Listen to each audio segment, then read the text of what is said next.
All right, let's do this. I am not sure. Okay, so I believe that I have started putting stuff together.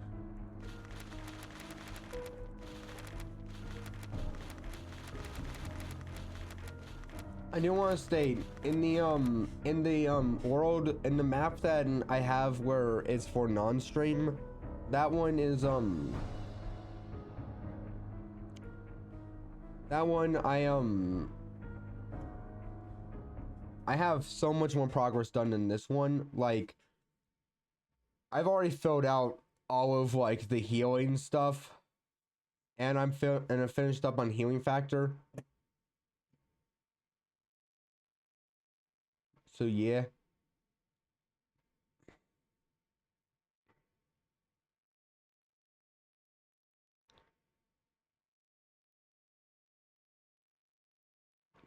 I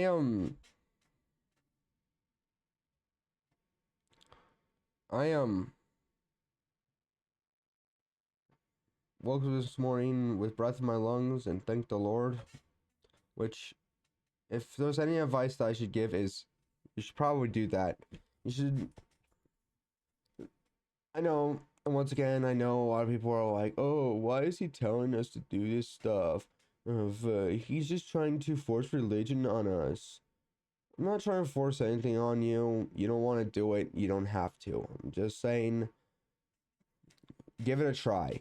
Give it a try of just letting God take care of you. Let God take the wheel. Let Jesus take the wheel. Let Jesus take care of your life. Give your life to him. Try that. And things are not, and I want to tell you this right now. I know that people are going to be like, okay, look, I've tried, but nothing happened. Well, how long did you do it for? Because I can assure you it's not going to happen immediately. It's not always going to happen immediately. You pray for something. That prayer is not always going to be answered right then and there. A yes from God blesses you. No from God protects you. A wait prepares you. Okay, so I did get this stuff done.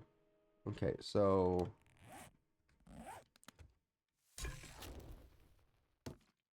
just gonna do that. So how far ahead am I? Well, I have a whole bunch of stuff in here, and I know how to cook, and I know how to cook grilled meat. So that's how far I am. Let me just put some stuff away. I'm selling that. Head to routing point. I'm keeping this. I have guns. That's the next thing. That's the other thing.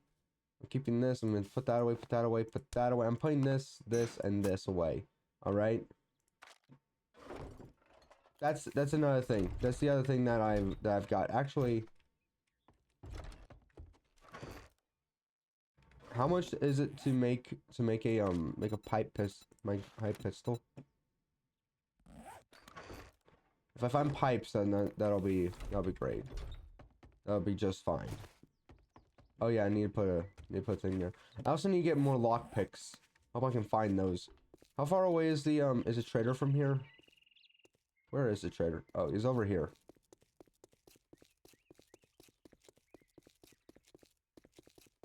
What? Is he at the rally point? What?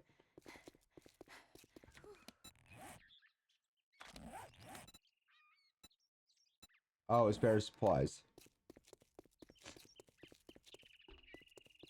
Did I already get stuff that's in here? Yes, I did. Oh, another thing. I have better arrows than these, so there's that.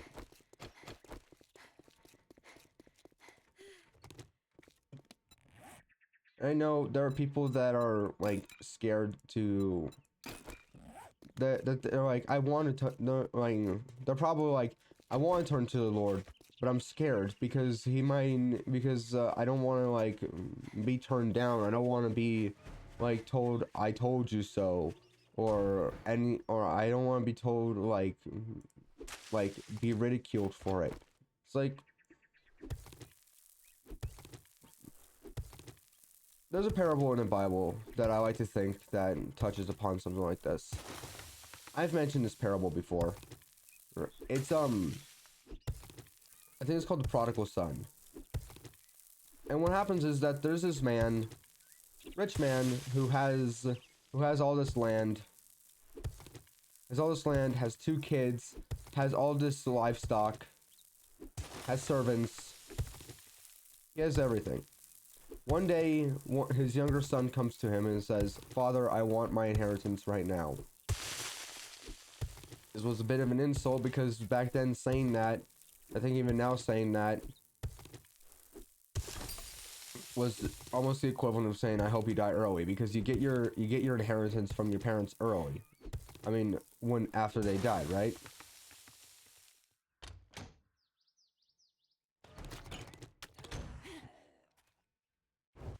Right? Well, the dad thinks about this and says, "Sure, yeah, you know what, here, have your inheritance." And he gives him his inheritance. He gives his son the inheritance. And the son takes the inheritance and he takes the money, and the next day he goes into the city. And he starts spending the money. He spends the money. But after a bit, the money runs out.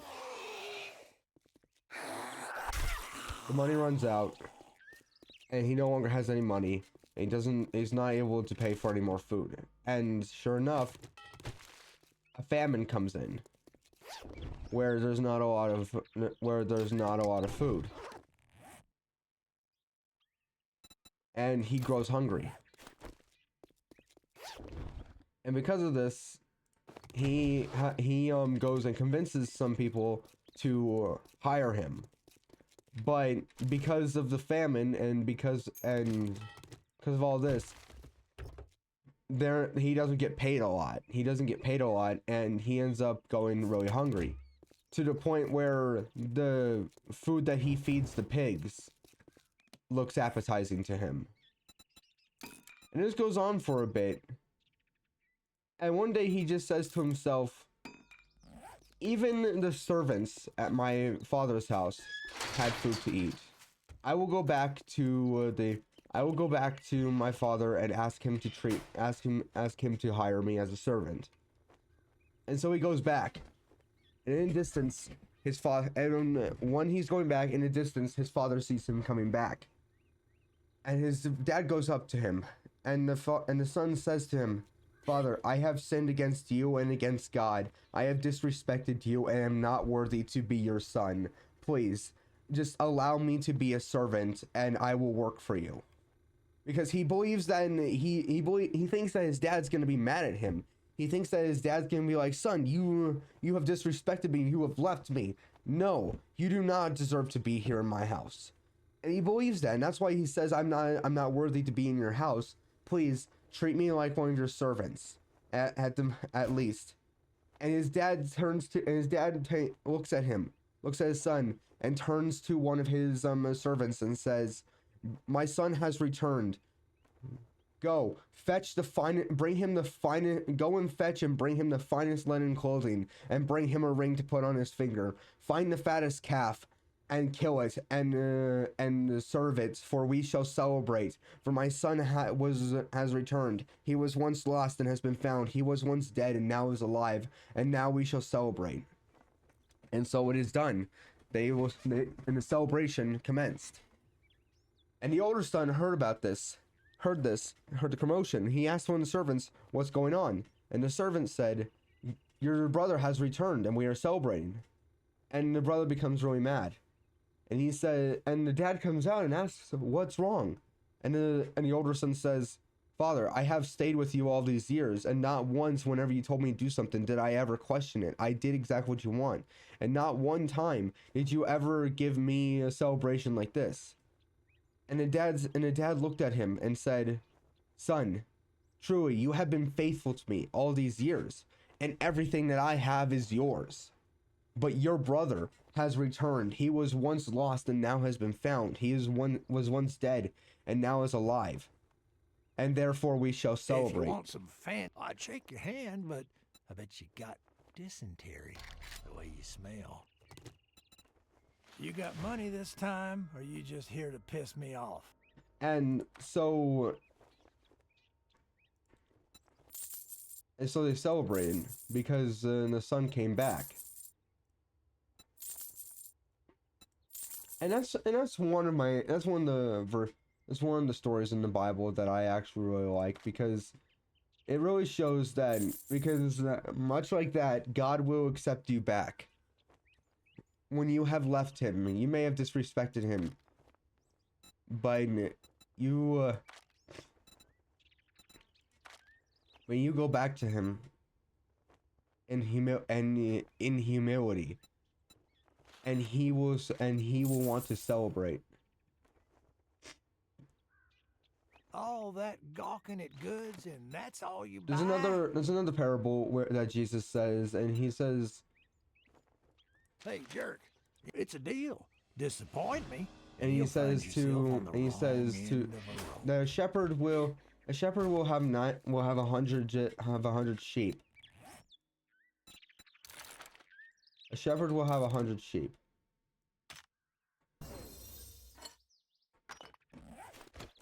One sheep will go missing and run away. Will he not go and look for that sheep? The answer is yes, but he will abandon the 99. Yes, well, he needs to find his sheep. Well, he looks high and low, and he finds the sheep, and he comes back. What does he say? And will he not say, "Rejoice in me, for I have found my lost sheep"? Much like this, all of heaven will rejoice when one sinner repents over the 99 righteous people who need no repentance.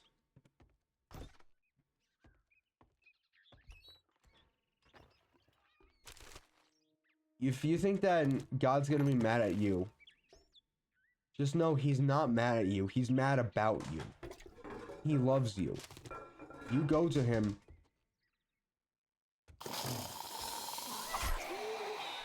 And he will rejoice. He will rejoice. For much like to a shepherd, you are a sheep to him, and he will be so glad to have you come back to him.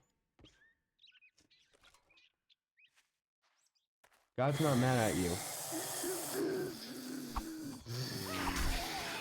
He's mad about you. He loves you. He never promised that life would be easy. All right? Life is, you know, something I made a short about this a while ago, and some people actually seem to be glad that I said this. But here's the thing. You don't suck at life. Life is genuinely difficult. Life generally is difficult, okay? God never promised that you would have an easy life, but he did promise that he would be with you through it. There's a verse in the Bible where there's a giant storm.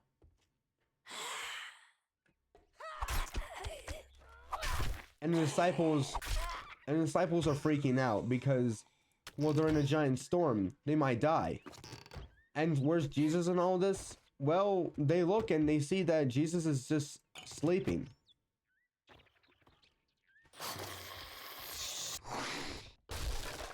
And they turn to him, and they don't give him a fancy prayer, and they wake him up. They turn to him and say, "Jesus, do you not care about us? There is a storm. We might die." And Jesus gets up and turns to the storm and says, "Peace, be still." And then a great calm came over. Jesus looks to the disciples and says, "Why are you worried? Do you still have no faith?" And at first, like, when you first hear the story, you think to yourself, like, some of you are probably hearing this story for the first time right now, and you're probably thinking to yourself, "Well, how you doing, man?" "Doing good." But some of you might hear that story and may think to yourself, well, they were in a storm. Obviously, they would be freaking out. But here's the thing. The reason why Jesus was sleeping was because he knew that his life was in God's hands. He knew that God was holding everything together. So he knew that he would be fine. That's why he wasn't freaking out.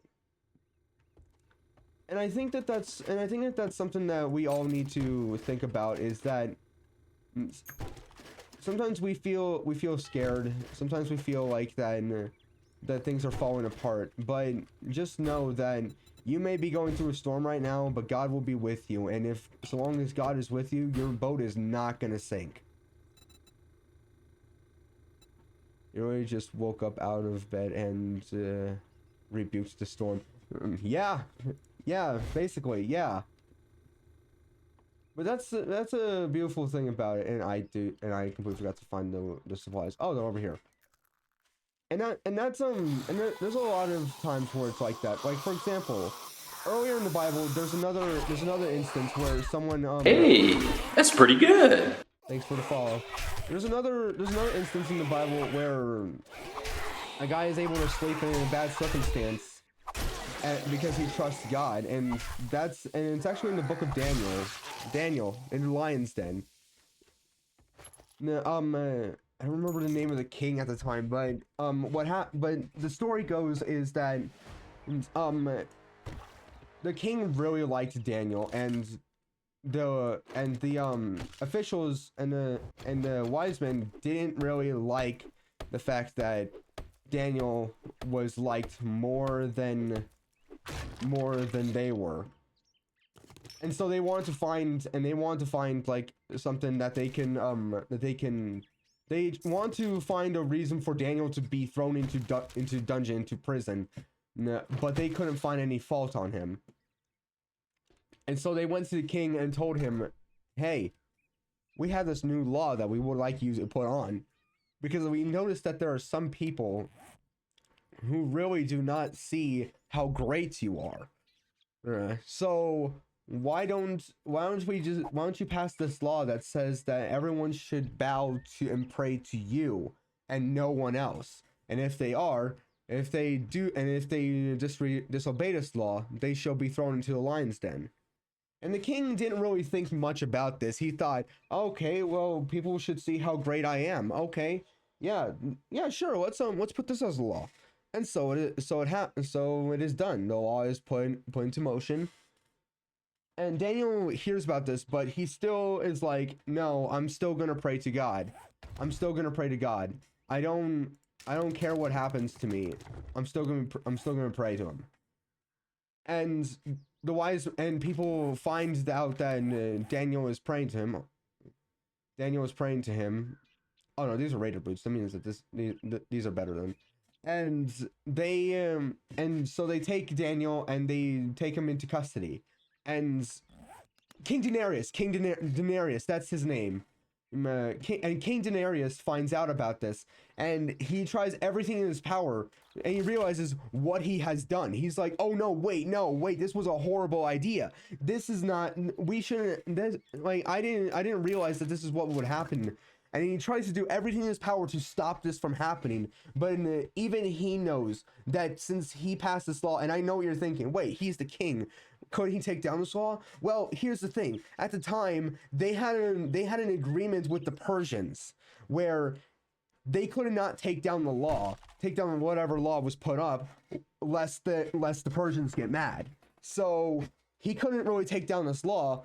And so, but he tried everything in his power to take down this law, but he couldn't. And he tried everything in his power to stop Daniel from being thrown into the lion's den, but he couldn't. And so when Daniel was being taken to the lion's den, King Denarius said that he was sorry and told him, may the God that you serve protect you. And Daniel was thrown into the lion's den. That night, King Denarius could not sleep, nor could he drink, nor could he eat. He fasted the entire night. He was scared. He realized that he just sentenced his best friend to death. And when the sun rises, he rushes down to the lion's den rushes all the way down to the lion's den, orders the stone to be taken away for the lion's den to be opened, and it's taken away. And he yells into the lion's den, Daniel, did the God that you serve protect you?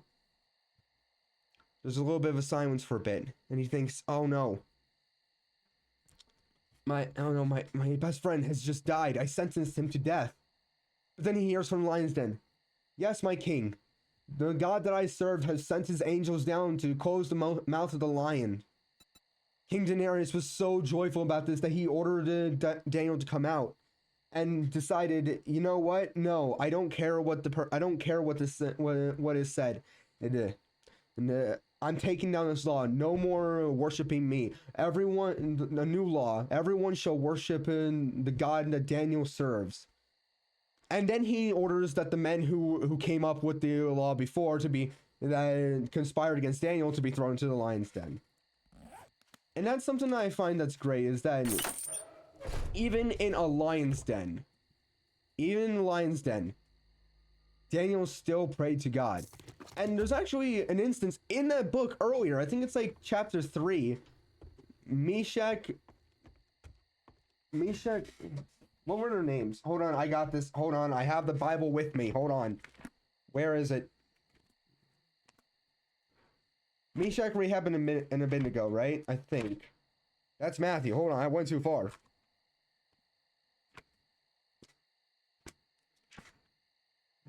That's Isaiah. Anyway, the point is there were these three guys, three wise men as well, who worshipped God, and this was also in the book of Daniel, but this was earlier when I did not take the supplies. This was earlier in the Bible and earlier in the book, or in the same exact book, where there's this king. His name is Nebuchadnezzar. And I just want to say that I'm gonna say his name, but just know I'm scared. Every single time I say his name, I think I'm about to say. It feels like that people are about to think I'm about to say the N-word. Anyway, King Nebuchadnezzar makes this giant statue of gold, and thinks to himself, "This is a great statue. Everyone should." Everyone, and decides to make a law that says that everyone should bow down to it when the trumpets and all of the instruments start playing. When they hear the music, everyone shall bow down to the statue and worship it, and whoever doesn't will be thrown into a blazing fiery furnace. Listen, you son of a bitch. Now there's these three guys, three wise men, Meshach, Rahab, and Abednego. There's a good chance that I'm not remembering correctly. Hold on. Find 10% more silver, gold, and diamonds when looting. Yeah, I'll take that. And take a look at the shit and when the trumpets and all the instruments sound, everyone bows down to this golden idol, except for these three guys. Except for these three wise men. I'm just gonna refer to them as the three wise men because there's a good chance I'm not remembering their names correctly. So except for these three wise men, they don't bow down. They continue praying to their God. So the king's advisors come to him and say, everyone has bowed down to your golden idol, like you said. However, it appears that there are three men who refuse to bow down. And the king is outraged by this. He's mad and orders them to be brought to him. And so they're brought to him, and he says to them, okay, look, I'm going to give you one more chance.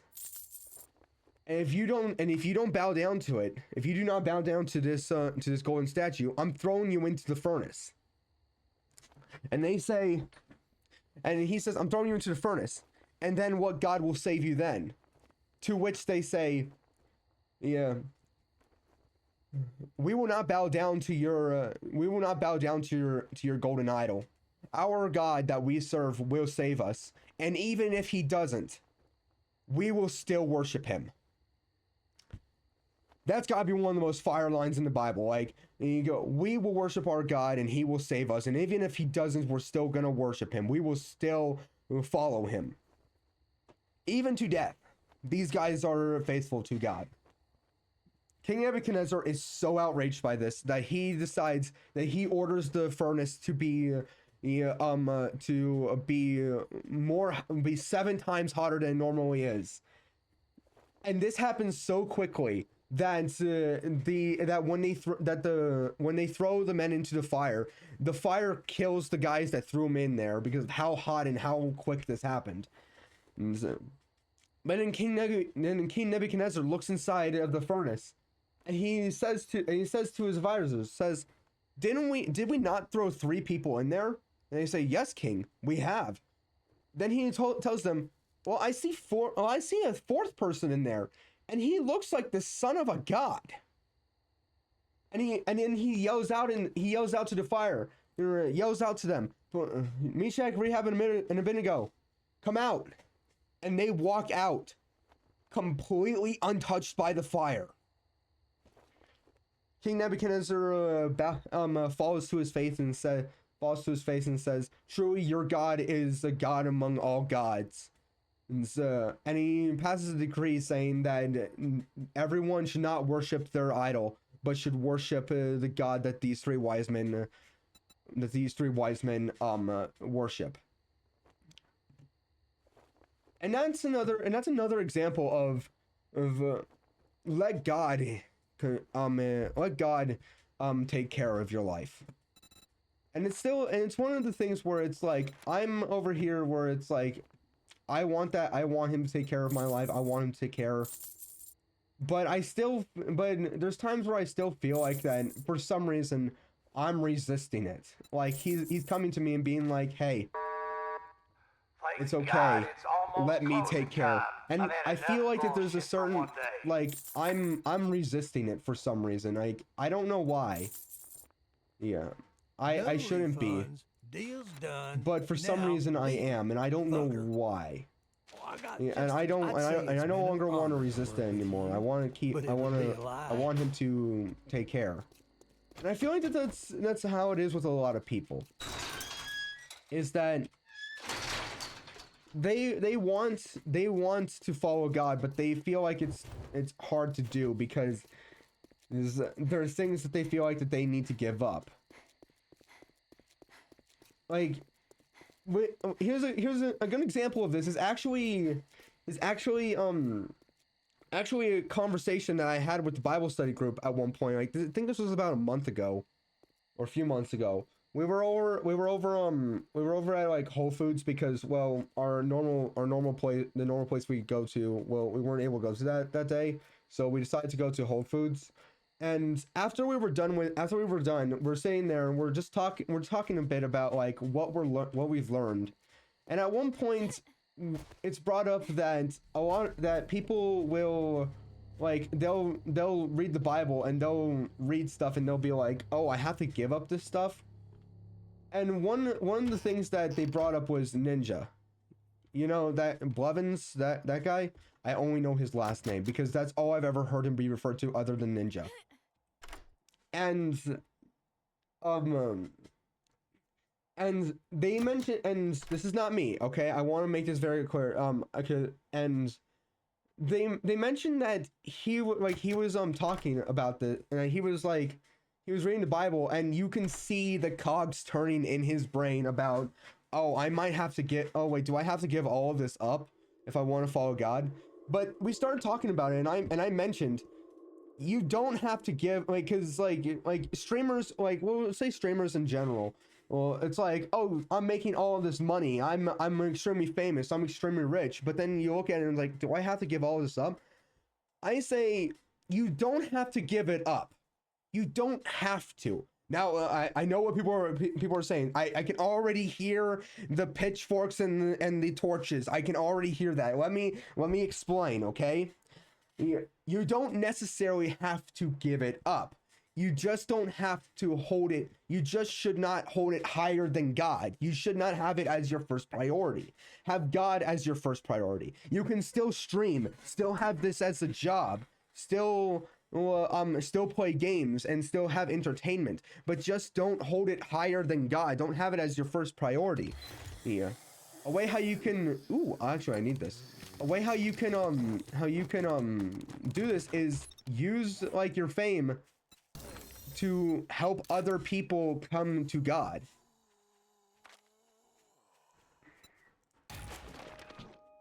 Like, use your fame to help other people come to God. Yes, thank you very much. I actually needed this. Thank you very much. This has no selling price, so I'm gonna scrap this. This, okay, there's nothing here. Okay. Well, oh, hello, friend.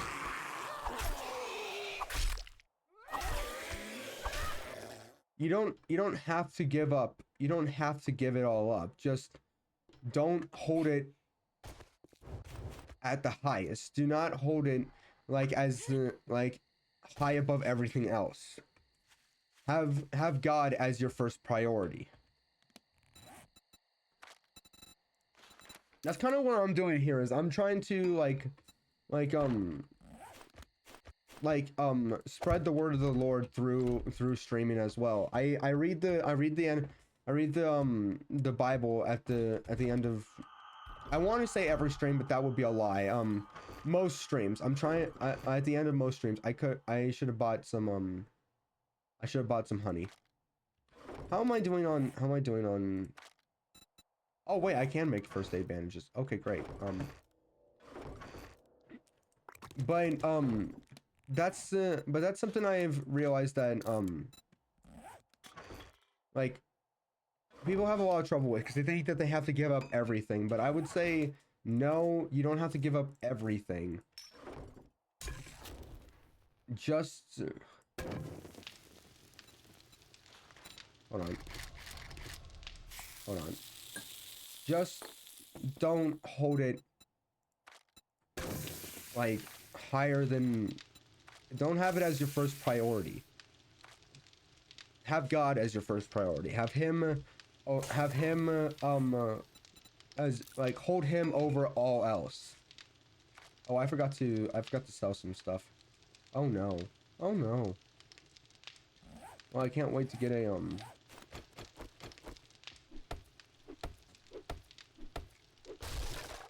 can't wait to get a what's called a furnace.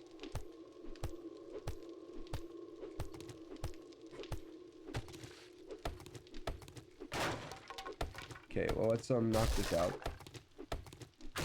But that's why I feel a lot of people, but the thing is, I feel like a lot of people, like, they think that, like, they don't want, they're scared to turn to God because they think that he's gonna look at them and be like, why'd you turn away from me, huh? Why'd you turn away? You didn't have to turn away. Yeah.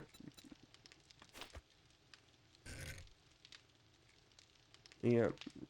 And now you're coming back to me? Yeah, like, I don't know if any of you guys have seen Smiling Friends, but, there's a scene, I haven't seen this episode, but there is a scene where, Frogman, I don't remember what his actual name is, but he goes back to his dad, and his dad gets mad at him and telling him, you left us and your mom died. Get out. I don't want to see you again. He or something along those lines. He gets mad, and I feel like that a lot of people think that that's what's going to happen when they turn to God. But as I state, as the parable of the prodigal son says, he's not going to be mad when you go to him. He's going to be happy. In fact, he's going to be happy that you came back to him.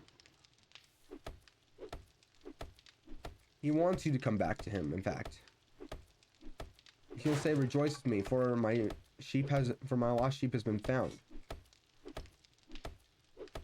Do I have at least? I do not. Okay. Okay, well, I know where I'm fighting next.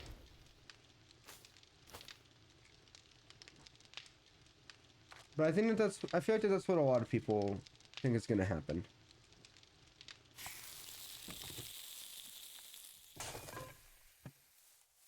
But God's not mad at you. You come to him and he's gonna be happy. He's gonna say, "Rejoice with me, for I found my lost sheep."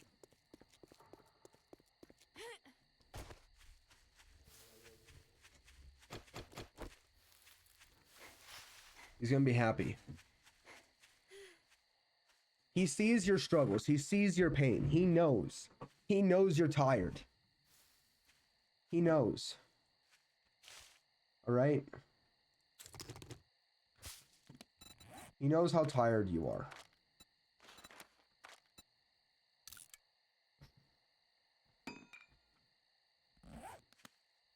And he may not take away your problems, but he will be with you through it. Think of Moses. Think of Moses and when he freed the Israelites and brought them out of Egypt. They were at the Red Sea. They were in between an ocean and and Pharaoh's army, the most powerful army in the entire nation at the time. Entire world at the time. The most powerful nation in the entire world. And God told Moses to raise his hands to the sea, raise the staff to the ocean.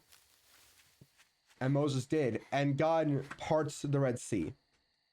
Now, notice how he didn't get rid of the ocean. Notice how he didn't get rid of the Red Sea. He parted it. He made a way through. And much like that,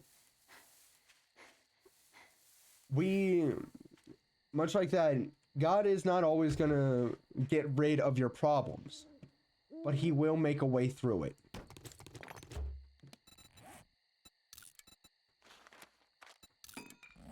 He will make a way through it.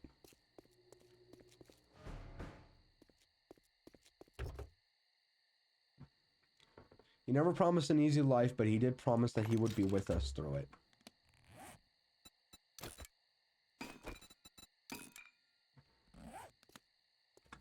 Do I have healing factor? How am I doing, by the way, on this?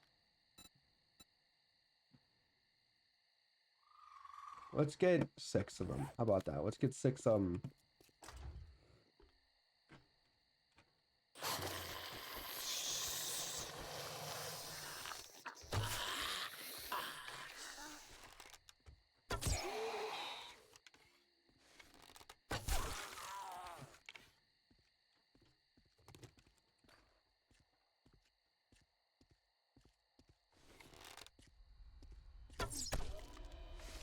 Oh wait, he already knew I was here?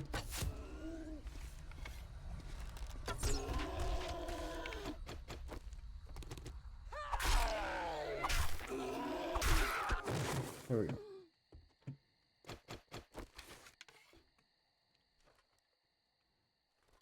I think that's something that we all should try. Is just let God take the wheel of our life.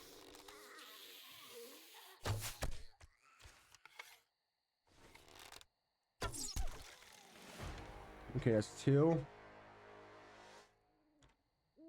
What do we got in here? Please be a good gun. Nope.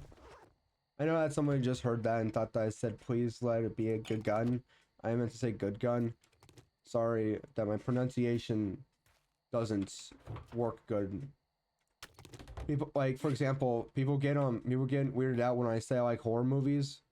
They think I'm saying the word horror movies, but I just don't pronounce, but for some reason I don't pronounce the last "r" when I say horror. I don't know why.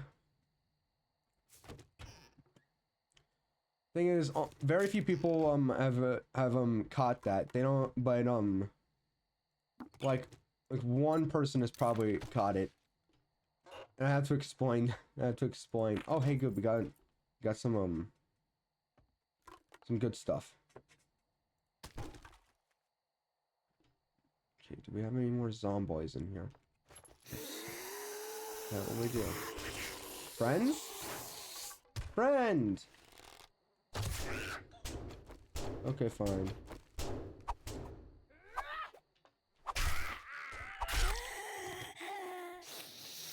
Oh, hello, friend. Okay, I'm gonna get whatever's in here. You know, I'll take that. Let's repair this. And I'm gonna modify it by putting this on here. And this is gonna go for 20, but if I repair it, it now goes for 58. Air conditioner heater's on, I see. I'm scared of touching the heater because my dad told me that that like everyone and the thing is everyone has like a different like how hot they want it. Where it might be cold for me, but it's gonna be extremely hot for my sister. And I'm over here like, okay, great. And I don't really want to deal with like the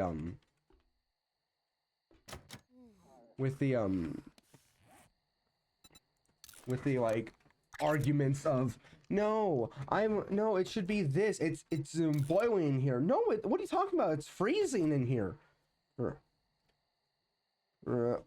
anything like that. I don't want to deal with that. So, I guess yeah, I'm just gonna live like that. Okay, I'm hoping that I find some antibiotics. What do we got? Oh, I didn't check in there. Okay. I don't really want to deal with that. I already got that stuff.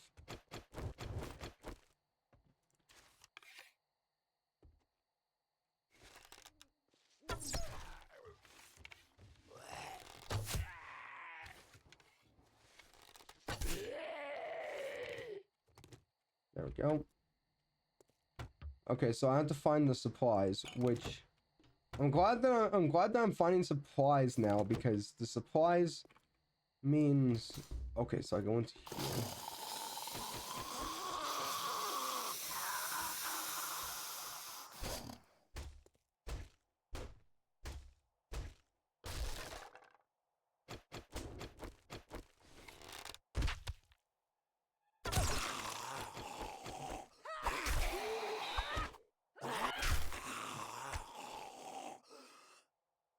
I'll have to find my way up there somehow.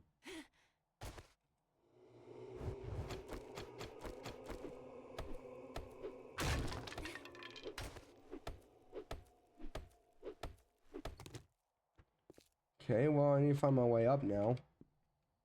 Not sure how I'm gonna do that. Maybe I go over here.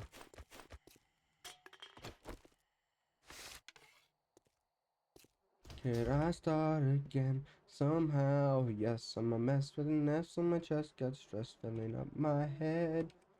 I spent last night blowing up my life. Now you won't see me again. Cheers to the front and cheers to the back and cheers to the 2010s. I can hate my guts when the sun comes up, but I like myself like this. I like myself like...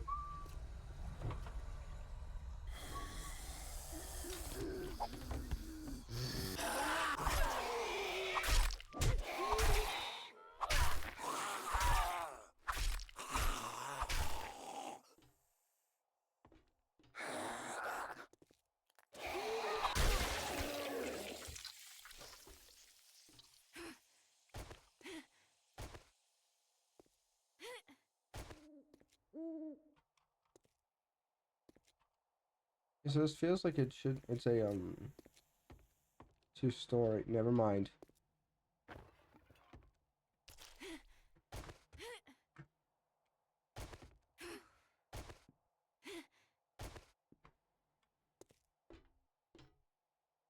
So maybe I need to find my way back to the back.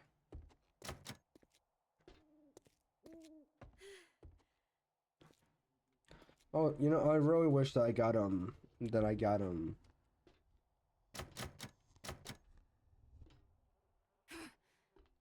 oh wait.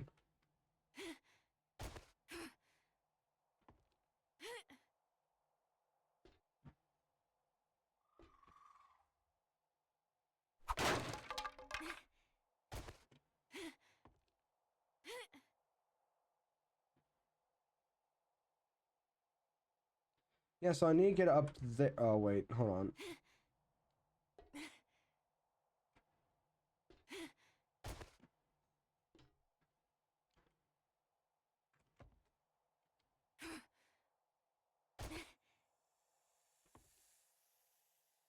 I'm probably missing like the way I'm supposed to go.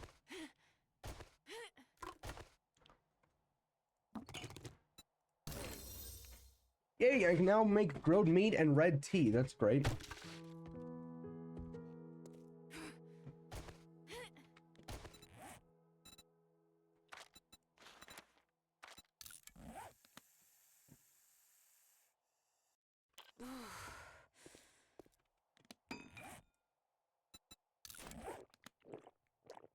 I like how like more shiny the tea looks now.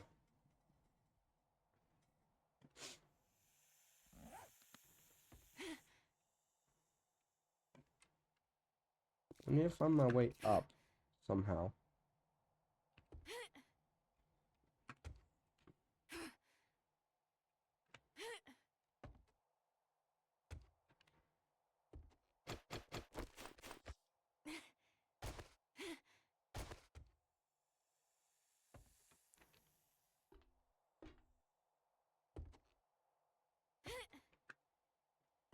I'm gonna find my way up and I'm gonna feel dumb.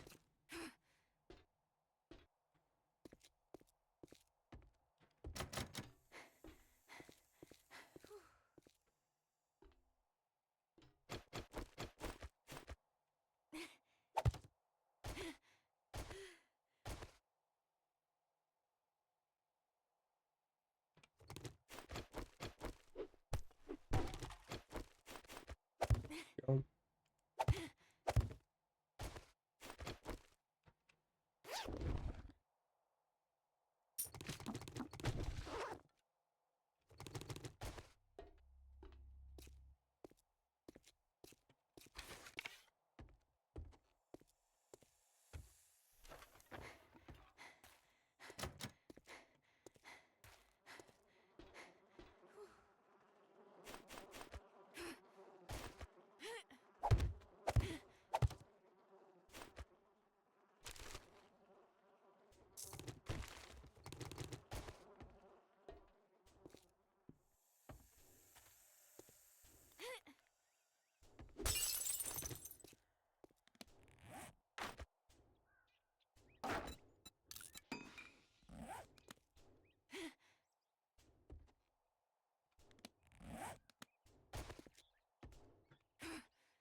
Maybe there's a way over on the over outside.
There.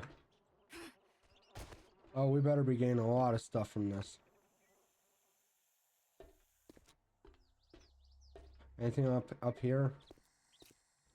Perchance? Nope.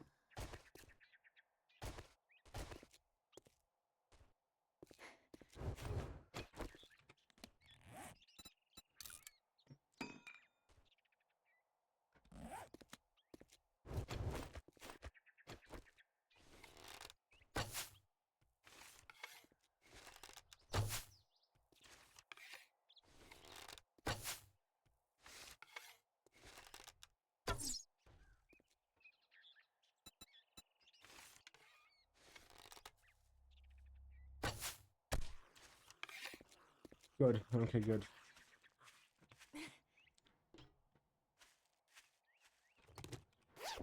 What we got?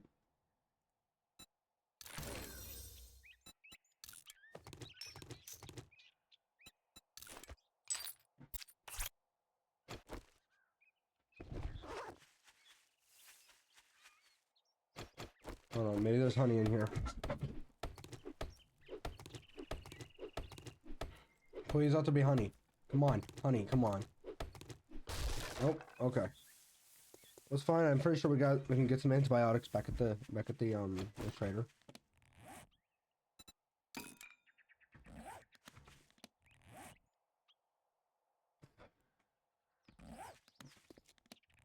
I just realized I have glass on me. I don't need that.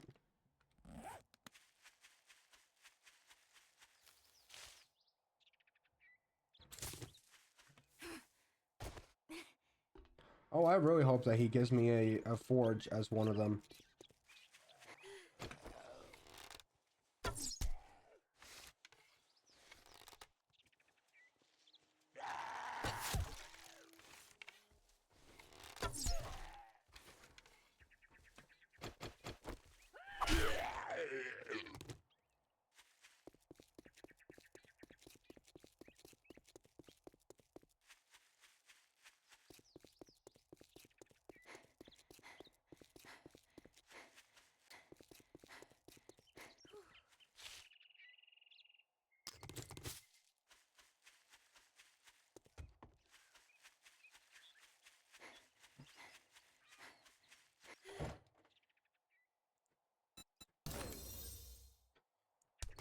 Wait, that means...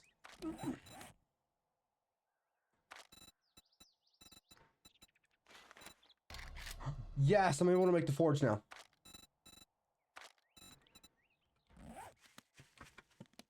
How much do I need for a forge?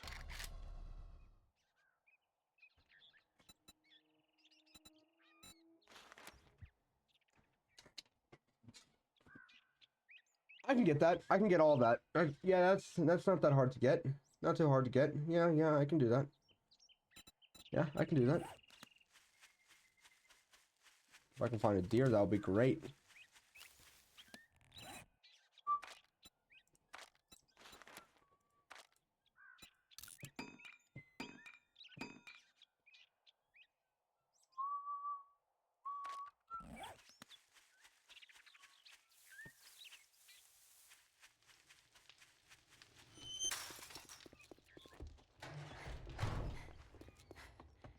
Great, here you go. Don't spend it all in one place. Find 10% more dukes and cash in safes. Yes. I'll sell you food, but don't expect me to cook it for you.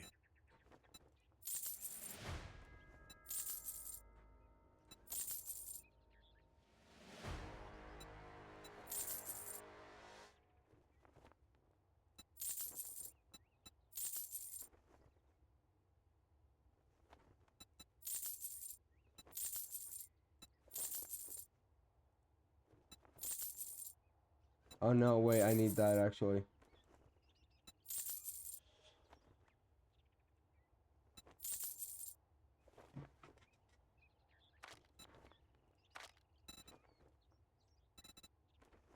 Cha-ching! Thanks, buddy.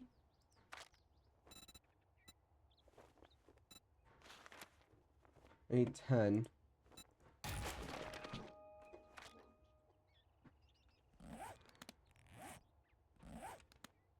I sell to anyone, even morons like you. You cheap-ass son of a bitch. That's all you're gonna buy? Take. There we go. Let's open this up a bit. Anything else? Nope.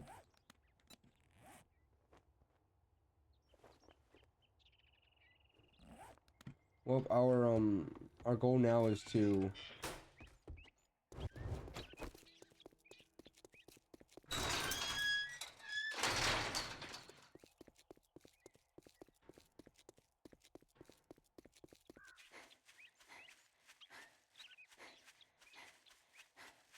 now it's to what's it called? To get a forge.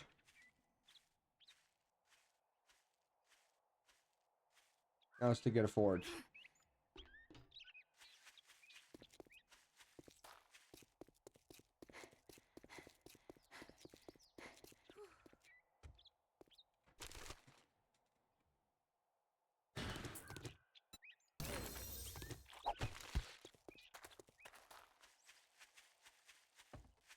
Let's go over to one of these houses.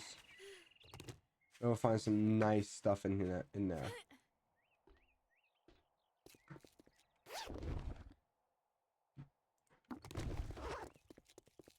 Some of the good stuff.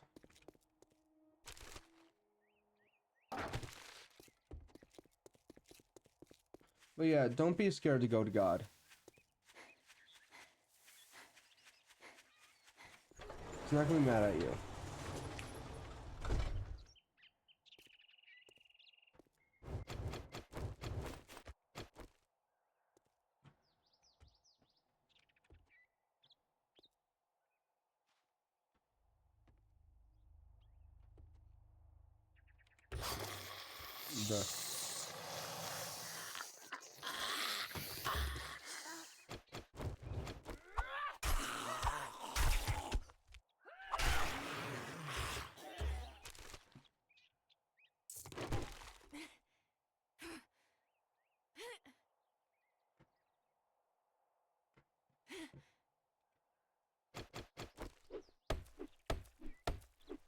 I don't know if any of you guys have ever seen like the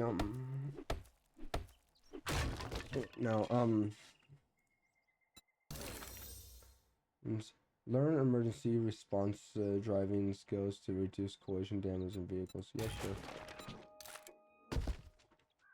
Okay. Here we go. Let's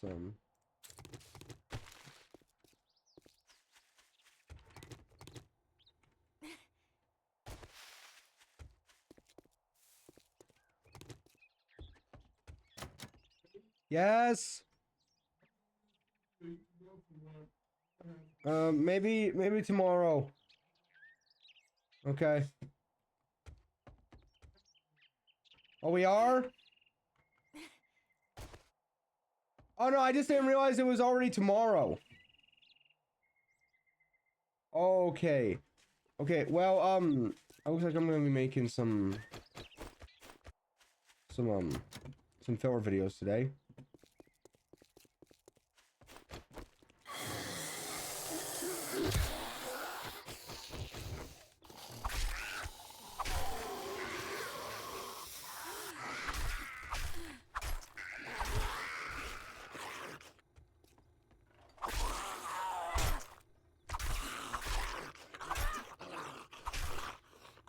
Okay. Today we're finding where the wild things are.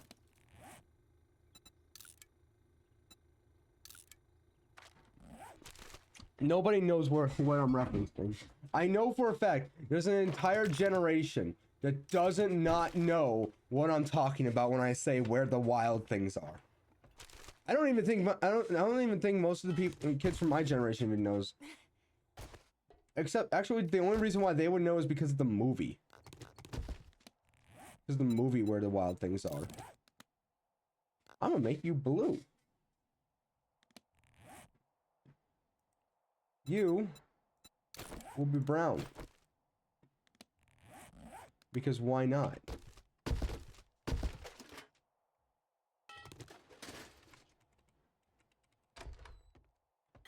Friends, come at me.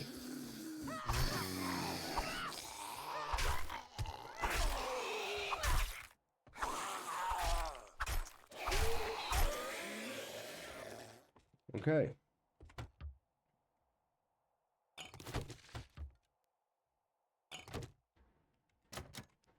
Have you guys have seen the animated series? Well, it's like Chaotic Barbarian. I don't remember, but just the way he goes about everything makes sense. Well, it's true to his name, Chaotic Barbarian, but still.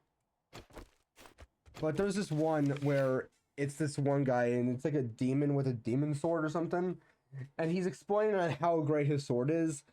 The thing I like about it is that it was made by dwarves with autism. Then zooms in on him, so you know it's good. And I'm just like, you know, I can't fault it. I can't find a single flaw in his logic when he says that. I was about to say, is that person dead?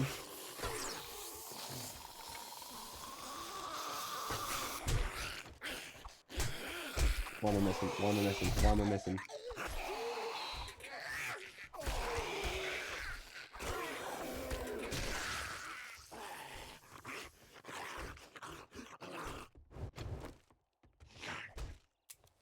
Oh, it appears that I am no longer on ammo.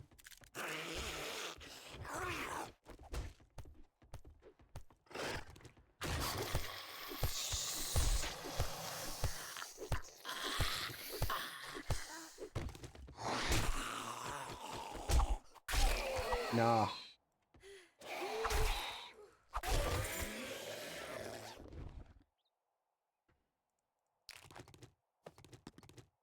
And I'm like, you know, if it's made with dwarves with autism, you know, if anything in the fantasy universe is made with dwarves with autism, you know it's going to be good. That's all I'm saying. Because already is it good enough when it's dwarves, but because they have autism, you know it's better.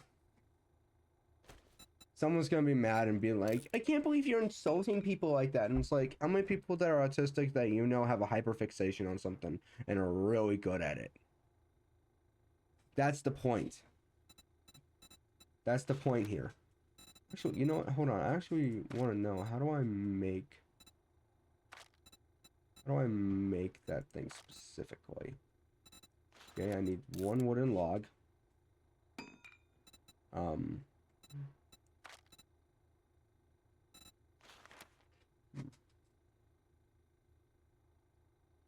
Okay, so really all I need now is just... How many can I make? I can make one. I think I have more at home. So, I'd be able to make it. Well, now I just need to find my way out. How many lockpicks do I got? Got one lockpick. Make it count. If not, we're going to be using our hammer. Okay, I guess we're using our hammer.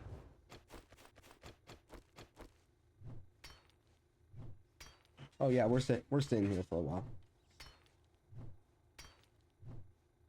You know what? No, we're not. Let's just Well, I mainly came in here because I wanted to get because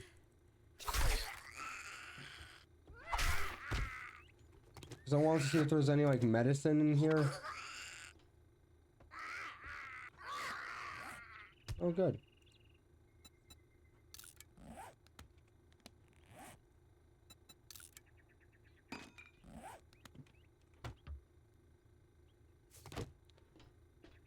Really just here just to best viewers on streamboo.com.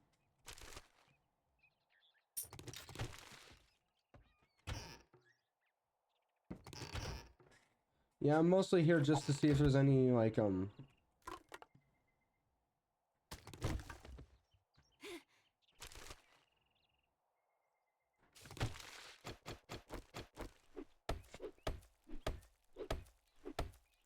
there's any like medicine, like more specifically.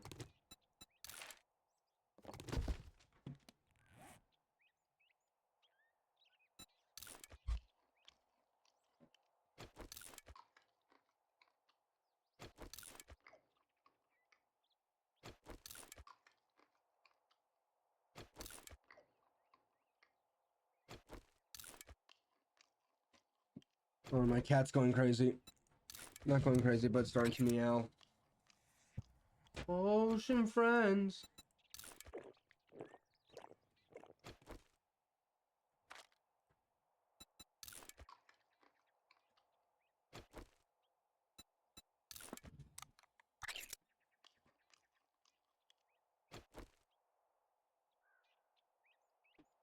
Yes, cat?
I'm back.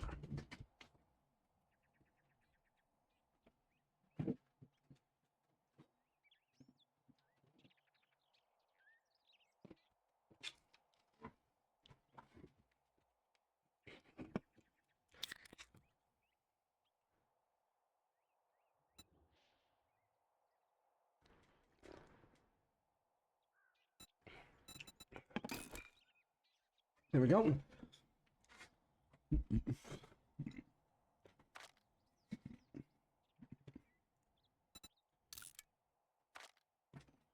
There.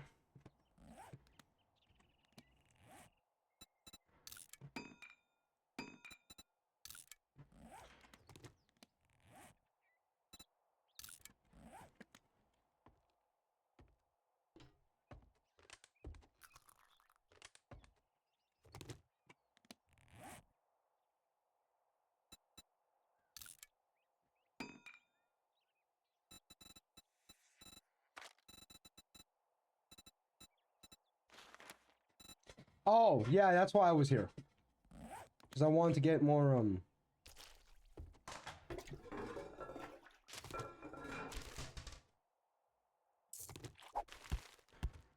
wanted to get, leather. Leather? No. Not leather.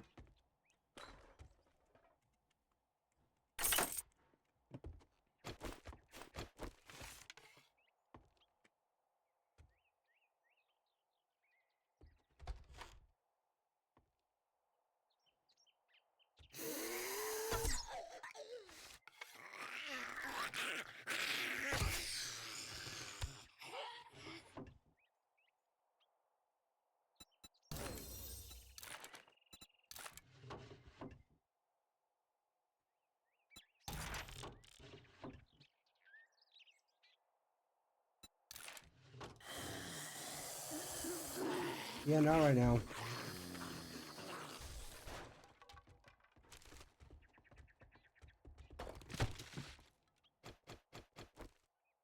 Huh.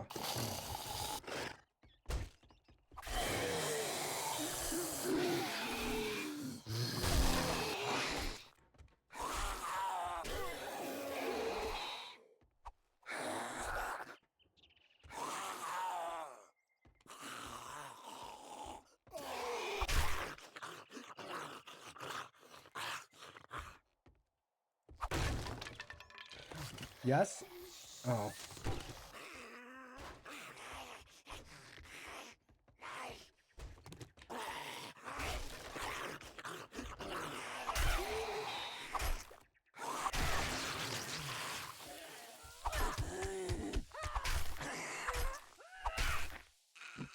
I was really hoping I found some medicine.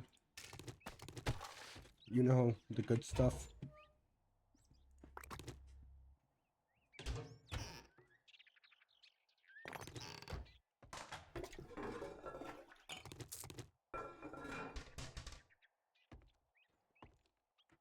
Like, I don't know, vitamins.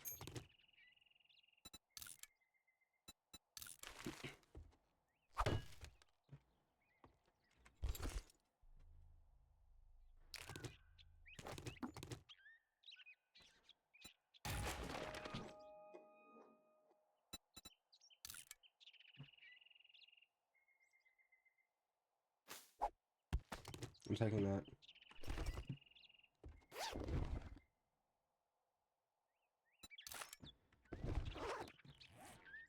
No, I'm still in need of health, so...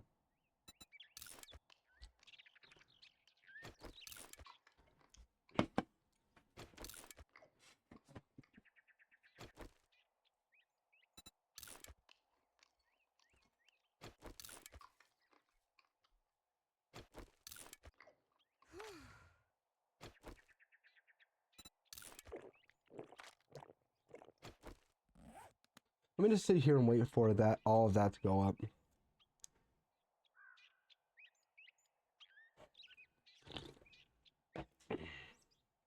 One of the things that it's a small thing, all right. I want to make this very clear. It's a very small thing. But one of the things that kind of annoys me about when I feed my cats is that after that, no matter how careful I am, my hand will always smell like cat food. I will wash my hands, it's still gonna smell like cat food. So whenever I drink something, I have to drink. I'm already left-handed, so it's already fine. But it feels like that I have to do more work, even though I'm already drinking with my left hand. Sometimes I'll be drinking like with my right hand, and I'll smell the cat food.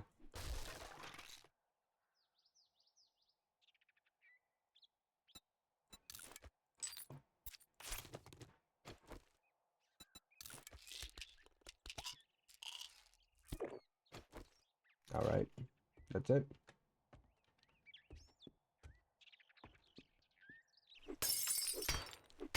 Nope. Okay, we're going out the regular way.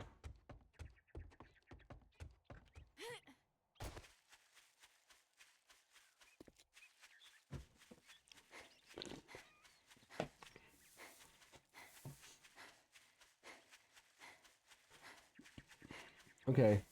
We're gonna make the forge, and then we're gonna end it, and then I'm gonna end the episode.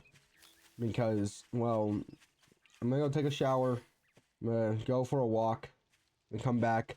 I'm gonna get ready for work. Cause I have to work this morning, which actually, you know what? I'm actually glad that I'm working this morning. Afternoon. If you bring me a cold, my shop, my rules. You follow, or you fuck off. I'm keeping this.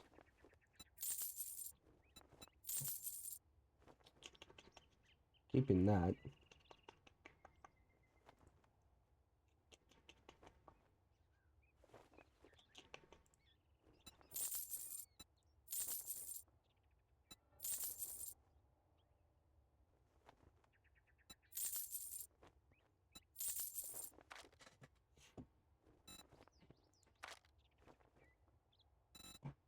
Hmm.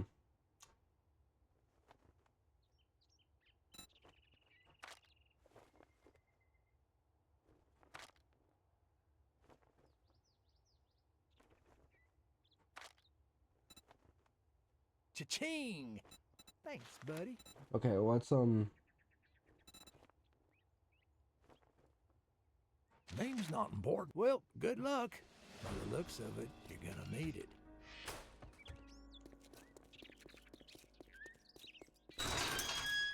we can go back to the house.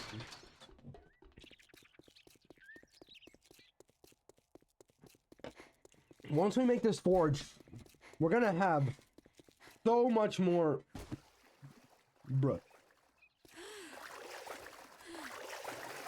We're gonna have so much more like things to be able to do. And are you kidding me? I don't have Oh yeah, and I should probably also make a water filter or a dew collector. Even just it by itself, that will be fine. Just a dew collector by itself would be fine.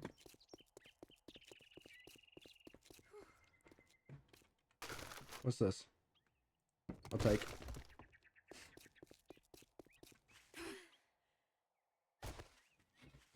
Just a dew collector just by itself. How it is just by itself, that will be just fine. Because I do want to,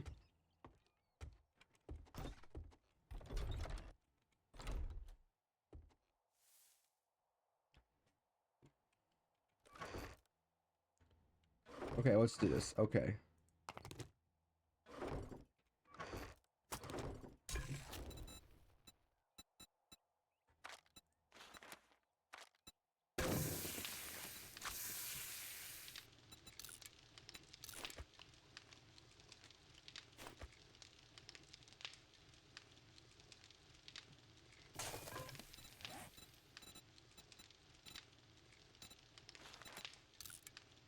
What would I need for a dew collector? 100 polymer. Haven't I been keeping polymer? No, I have not. I'm gonna put this in here.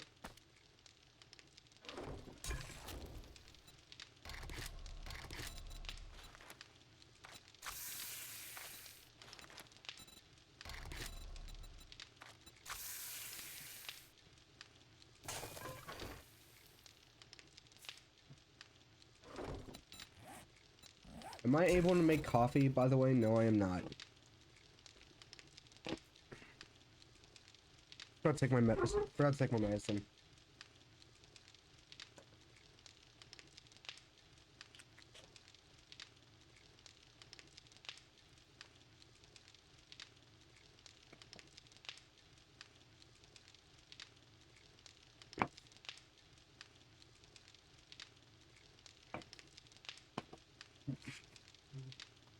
Lately, for some reason, it's gotten really hard for me to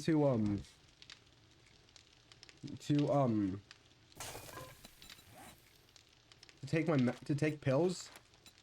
I don't know why, but hey.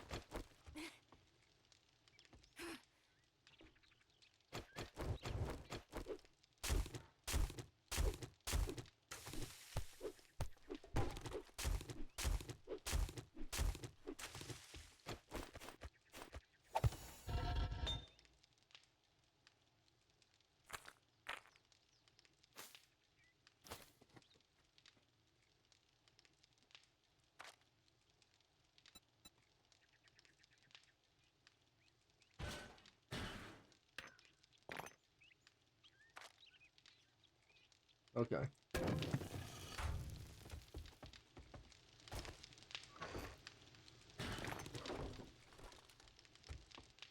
Look, now we have made it. So now I'm able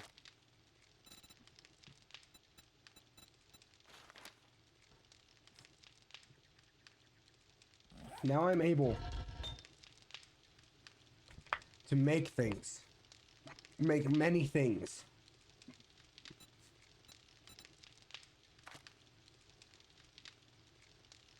How many does it take to make? Oh, yeah, that's right. I need to put clay in here. Yeah, you know that makes sense. That do be making sense.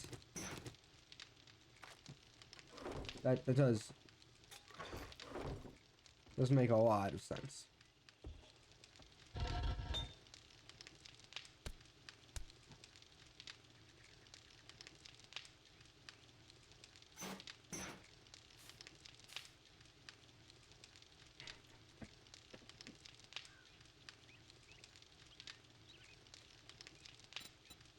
It makes a lot of sense.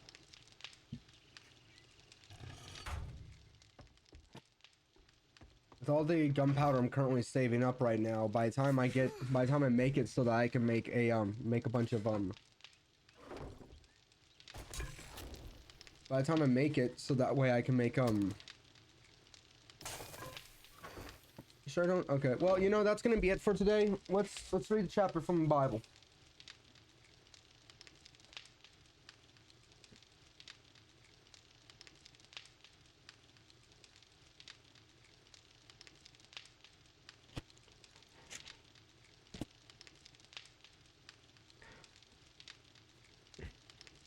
Psalms 125. Those who trust in the Lord are like Mount Zion, which cannot be shaken but endures forever. As the mountain surrounds Jerusalem, so the Lord surrounds his people, both now and forever. In the scripture of the scepter of the wicked will not remain. No, specter of the wicked will not remain over the land allotted to the righteousness. For the righteous might use their hands to do evil. Do good, O Lord, to those who are good, to those who are upright in heart. But those who turn to crooked ways, the Lord will banish with the evildoers. Peace be upon Israel. That's Psalms 125. Thank you guys for watching. That's going to be it.